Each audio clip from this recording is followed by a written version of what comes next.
காந்தியடிகள் வரலாற்று மொழியியல் ஆய்வு புத்தகம் ராசேந்திரன் சங்கர வேலாயுதம் முன்னாள் முதல்வர் கலைஞரின் 102வது பிறந்த நாள் விழா தற்போது சென்னை கலைவாணர் அரங்கத்தில் நிகழ்ச்சிக்கு ஏற்பாடு செய்யப்பட்டிருக்கிறது.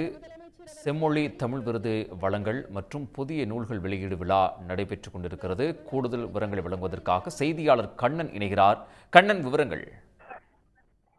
முக்கியமாக தமிழ்நாட்டின் முன்னாள் முதலமைச்சர் முத்தமிழறிஞர் கலைஞர் அவர்களின் ஜூன் 3ஆம் தேதி செம்மொழி நாள் விழாவாக கொண்டாடப்படும் என்று தமிழ்நாடு முதலமைச்சர் மு.க.ஸ்டாலின் தெரிவித்திருந்தார். அதன்படி இன்றைய தினம் இன்று காலை முதல் அந்த முத்தமிழறிஞர் பிறந்த நாள்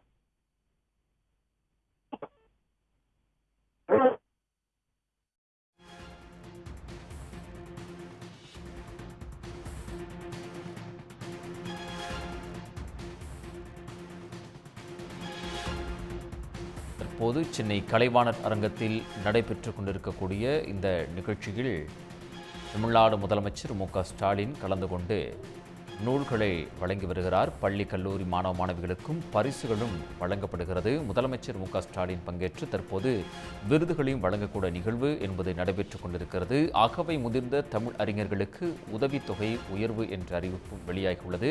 பள்ளி கல்லூரி மாணவ மாணவிகளுக்கு தற்போது பரிசுகளும் முதலமைச்சர் மு.க.ஸ்டாலின் தம்முடைய கரங்களால் வழங்கி கொண்டிருக்கிறார். அந்த காட்சிகளை நாம் பார்த்து கொண்டிருக்கிறோம். சான்றுகள் தற்போது வழங்கி சிறப்பிக்கப்படுகிறது. மாநில அளவில் கல்லூரி மாணவர்களுக்கான பேச்சு போட்டியில் முதல் பரிசு மாணவி நந்தனா அவர்கள் 15,000 ரூபாய்க்கான காசோலை வழங்கி சிறப்பிக்கிறார்கள் மாண்புமிகு முதலமைச்சர் அவர்கள்.